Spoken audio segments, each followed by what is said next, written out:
Hello guys, welcome back to my channel 1 crore portfolio. आज हम detail में बात करने वाले हैं एक्विस लिमिटेड आईपीओ के बारे में। एक ऐसा आईपीओ जो एरोस्पेस प्रिसिशन मैन्युफैक्चरिंग जैसे हाई एंट्री बैरियर इंडस्ट्री का इंपॉर्टेंट प्लेयर है।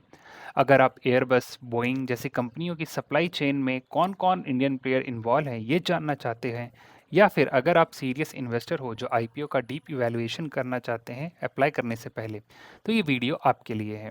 इस वीडियो में हम पूरे डेटा के साथ ब्रेक डाउन करेंगे आईपीओ का full structure, price band, timeline, lot size, promoters, use of proceeds, business model, client, financial statement, strength, risk, valuations, GMP sentiment, सब कुछ। और वीडियो के एंड में आपको एक क्लियर एनालिटिकल समरी दूंगा ताकि आप इन्फॉर्म डिसीजन ले सको। तो बिना टाइम वेस्ट किए चलिए शुरू करते हैं। सबसे पहले quick IPO snapshot. Aqueous limited अपना 921.81 करोड़ का आईपीओ लेकर आ रही है। इसमें से 670 करोड़ फ्रेश इशू होगा और 251.81 करोड़ ऑफर फॉर सेल, जिसमें 2.03 करोड़ शेयर्स प्रमोटर और एग्जिस्टिंग इन्वेस्टर्स बेचेंगे। आईपीओ का प्राइस बैंड 118 से 124 रुपीस पर शेयर सेट किया गया है। फेस वैल्यू रुपीस 10 है और मार्केट लॉट 120 शेयर्स का होगा। इसका मतलब मिनिमम रिटेल इन्वेस्टमेंट 14,880 रुपीस बन जाता है अपर प्राइस पर। यह आईपीओ बीएसई और एनएसई दोनों पर लिस्ट होगा। अब डेट टाइमिंग पर आते हैं। एंकर बुक 2 दिसंबर को ओपन होगी। आईपीओ सब्सक्रिप्शन 3 दिसंबर से स्टार्ट होगा और 5 दिसंबर तक चलेगा। बेसिस ऑफ अलॉटमेंट 8 दिसंबर को फाइनलाइज हो जाएंगे। रिफंड और डीमैट क्रेडिट 9 दिसंबर को होगा और लिस्टिंग होगी 10 दिसंबर को। इन्वेस्टर रिजर्वेशन स्ट्रक्चर काफ़ी सीधा है। क्यूआईबी के लिए कम से कम 75% हिस्सा रिजर्व है। एनआईआई के लिए मैक्सिमम 15% हिस्सा, रिटेल इन्वेस्टर्स के लिए सिर्फ 10% का पोर्शन, एम्प्लॉयज़ के लिए 2 करोड़ का स्पेशल रिजर्व पोर्शन है विद अ ₹11 पर share discount.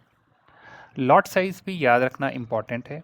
Retail minimum 1 lot यानी 120 शेयर यानी 14,880 रुपये।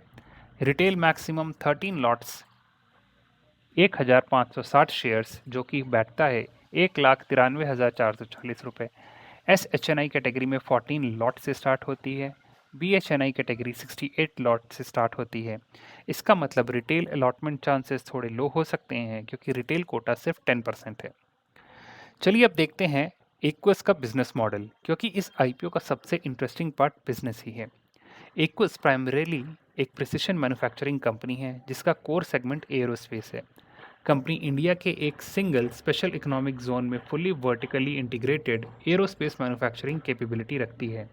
Machining, forging, surface treatment, assembly सब एक ही इकोसिस्टम के अंदर होता है। ये काफ़ी रेयर कैपेबिलिटी है इंडिया में। एरोस्पेस सेगमेंट में एक्विस बहुत हैवी ड्यूटी कंपोनेंट बनाती है। इंजन सिस्टम के part, landing system component, cargo and interior part, wing structures, assemblies, turning component, और ये पार्ट्स वर्ल्ड के टॉप एयरक्राफ्ट प्रोग्राम के लिए जाते हैं, जैसे Airbus A220, A320, A330, A350। और अगर आप बोइंग के बारे में जानते होंगे तो B737, B777 और B787, इन जैसे एयरक्राफ्ट में पार्ट्स यूज़ होते हैं। इसका मतलब ये company direct global aircraft manufacturing supply chain का पार्ट है। एरोस्पेस के अलावा कंपनी ने डाइवर्सिफिकेशन भी किया है। कंज्यूमर इलेक्ट्रॉनिक, प्लास्टिक और कंज्यूमर ड्यूरेबल कैटेगरी में भी वो काम करते हैं, जैसे cookware, small appliances, plastic toys, toy vehicles, portable computer part, smart device component.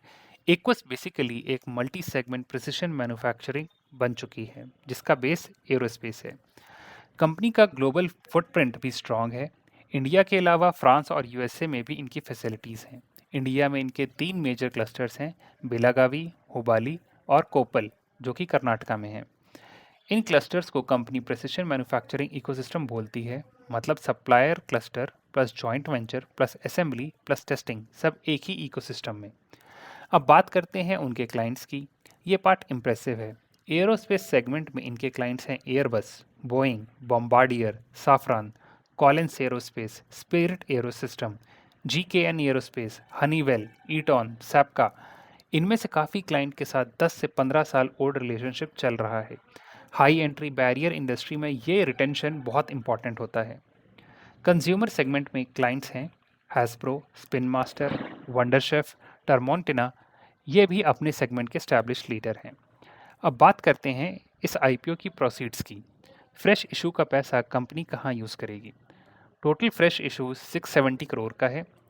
इसमें से पहला बड़ा पोर्शन जो कि 433.17 करोड़ का है, कंपनी अपने अपने 3 सब्सिडियरीज के लोन रीपे करने में जाएगी। मेन सब्सिडियरीज हैं aerostructure manufacturing India, Aequs consumer product और Aequs engineered plastic. Debt repayment से कंपनी का इंटरेस्ट बर्डन कम होगा, कैश फ्लो इंप्रूव होगा और बैलेंस शीट का हेल्थ बेटर होगा। दूसरा बकेट है केपेक्स, 64 करोड़ नई मशीनरी और प्लांट अपग्रेडेशन पर यूज़ होंगे और बाकी पैसा इनऑर्गेनिक ग्रोथ और जनरल कॉर्पोरेट पर्पस के लिए रखा गया है, मीनिंग एक्विजिशन, स्ट्रैटेजिक एक्सपेंशन और ऑपरेशनल फ्लेक्सिबिलिटी के लिए। अब आते हैं फाइनेंशियल परफॉर्मेंस पर, जो कि मिक्स्ड है। रेवेन्यू नंबर्स कुछ इस टाइप के हैं। फाइनेंशियल ईयर 23 में 840 करोड़, फाइनेंशियल ईयर 24 में 988 करोड़, फाइनेंशियल ईयर 25 में 959 करोड़ और फाइनेंशियल ईयर 25 में रेवेन्यू थोड़ा डिप हुआ। लेकिन H1 फाइनेंशियल ईयर 26 में कंपनी ने रिवर्सल दिखाया।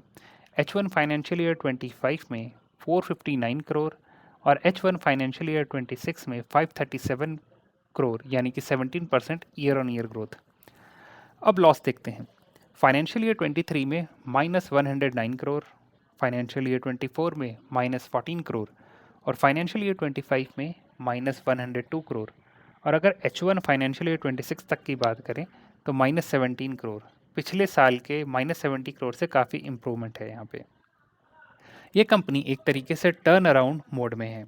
लॉसेस कम हो रहे हैं, रेवेन्यू इंप्रूव हो रहे हैं, लेकिन अभी भी कंसिस्टेंट प्रॉफिटेबिलिटी का ट्रैक रिकॉर्ड मिसिंग है। मार्जिन्स की बात करें तो एबिटा मार्जिन अराउंड 11.6% है, पैट मार्जिन -11%। ये शो करता है कि ऑपरेशनल लेवल पर कुछ प्रॉफिटेबिलिटी है, लेकिन डिप्रिसिएशन, इंटरेस्ट और अदर कॉस्ट पैट को नेगेटिव रखते हैं। डेट स्ट्रक्चर भी देख लेते हैं। बोरोइंग फाइनेंशियल ईयर 23 में 346 करोड़ थे, फाइनेंशियल ईयर 24 में रिड्यूस हो गए 292 करोड़ हुए और फाइनेंशियल ईयर 25 में फिर बढ़कर 437 करोड़ हो गए और सितंबर 2025 तक 533 करोड़ तक चले गए हैं। फ्रेश इशू से डेट रिड्यूस होगा, जो कि पॉजिटिव बात है। वैल्यूएशन फ्रंट पर कंपनी प्रॉफिट नहीं कमा रही, तो पीई का कैलकुलेशन मीनिंगफुल नहीं है, but market cap around 8,300 crore बनता है आईपीओ वैल्यूएशन पर, जो काफ़ी प्रीमियम वैल्यूएशन लगती है एक लॉस मेकिंग मैन्युफैक्चरिंग कंपनी के लिए। P by B ratio around 9.9 times दिया हुआ है, लेकिन पोस्ट इशू नेट वर्थ बढ़ने के बाद इफेक्टिव पी बाई बी थोड़ा बेटर होगा, रफली अराउंड 6 टाइम्स। अब चलिए स्ट्रेंथ डिस्कस करते हैं। एक्वस का मेजर स्ट्रेंथ है उसका fully vertically integrated aerospace manufacturing ecosystem, जो कि इंडिया में एक यूनिक बात है। दूसरा strong point, global OEM clients जैसे एयरबस, बोइंग, साफरान के साथ मल्टी ईयर रिलेशनशिप ईजी नहीं होती। कंपनी के पास सर्टिफिकेशन है जैसे ISO 9001, AS 9100D और NADCAP, जो एरोस्पेस इंडस्ट्री के मस्ट हैव स्टैंडर्ड्स हैं। ग्लोबल फुटप्रिंट का India plus US plus France company को जो कि कॉम्पिटिटिव एज देता है। एरोस्पेस प्रोडक्ट पोर्टफोलियो इंडिया में सबसे बड़ा पोर्टफोलियो में से एक है। इंस्टीट्यूशनल इन्वेस्टर जैसे SBI mutual fund, DSP fund, Catamaran, Amansa, Steadview सबसे कंपनी पर ट्रस्ट दिखता है। और H1 फाइनेंशियल ईयर 26 के रिजल्ट देखकर लगता है कंपनी का परफॉर्मेंस इंप्रूव हो रहा है। अब रिस्क की बारी। सबसे बड़ा risk company consistent loss making है। फाइनेंशियल ईयर 24 में लॉस कम हुआ, पर फाइनेंशियल ईयर 25 में वो लॉस फिर से बढ़ गया। ये बिजनेस केपेक्स हैवी और डेट हैवी है, जिसे मैनेज करना इजी नहीं होता। वैल्यूएशन चीप नहीं है, सो लिस्टिंग के बाद डाउनसाइड रिस्क भी हो सकता है। एरोस्पेस डिमांड साइक्लिक होती है। पैंडमिक के टाइम एयरलाइन का क्या हाल हुआ था, ये आप सबको याद है। क्लाइंट कॉन्सेंट्रेशन भी एक रिस्क है। काफ़ी बिजनेस कुछ लार्ज एरोस्पेस OEM पर डिपेंड करता है। वर्किंग कैपिटल हैवी बिजनेस है, रिसीवेबल, इन्वेंट्रीज, कैश साइकिल काफ़ी लार्ज होते हैं। टर्न अराउंड होना पॉसिबल है, लेकिन ईजी नहीं। जीएमपी की बात करें तो ग्रे मार्केट प्रीमियम 20 से 24 रुपए के आसपास चल रहा है। एक्सपेक्टेड लिस्टिंग प्राइस 145 से 150 के जोन में दिख रही है, लेकिन जीएमपी अनऑफिशियल होता है और लिस्टिंग गारंटीड नहीं होती। अब फाइनल वर्डिक्ट पे आते हैं। एक्वस एक high entry barrier, highly specialised aerospace manufacturing company है। क्लाइंट्स वर्ल्ड क्लास हैं, बिजनेस वर्टिकली इंटीग्रेटेड है और ग्रोथ ड्राइवर स्ट्रांग दिखते हैं। लेकिन कंपनी अभी भी लॉस मेकिंग है, वैल्यूएशन प्रीमियम है और एग्जीक्यूशन हाई रिस्क है। ये IPO typical safe and stable type नहीं, ये एक high risk long term turnaround bet है। तो अगर आप एक एग्रेसिव इन्वेस्टर हो जिसको aerospace and precision manufacturing theme पसंद है और आपको 2-3 साल का होराइजन रख सकते हो, तो आप कंसीडर कर सकते हो इस आईपीओ को। लेकिन अगर आप कंजर्वेटिव हो या शॉर्ट टर्म लिस्टिंग गेन ही टारगेट कर रहे हो, तो आपको थोड़ा केयरफुल रहना चाहिए। आप क्या करोगे? इक्विस आईपीएस में अप्लाई करोगे या स्किप? कमेंट सेक्शन में ज़रूर बताना। अगर आपको ये डिटेल्ड ब्रेकडाउन पसंद आया हो तो वीडियो को लाइक करें, चैनल को सब्सक्राइब करें और बेल आइकन दबाना मत भूलना। और आपको एक और बात बता दूं कि मेरे इस चैनल पे लाइव जीएमपी आपको हमेशा देखने को मिलेगा। आप मेरे चैनल पे जाइए, लाइव सेक्शन में हमेशा आपको लाइव टेलीकास्ट होते हुए सारे आईपीओस के जीएमपी देखने को मिलेंगे। तो अगर आपको कभी भी लाइव जीएमपी देखना हो तो आप मेरे चैनल पे आइए, लाइव सेक्शन में जाइए, आपको तुरंत जीएमपी देखने को मिलेगा। तो मिलते हैं आपसे नेक्स्ट वीडियो में। वीडियो देखने के लिए धन्यवाद।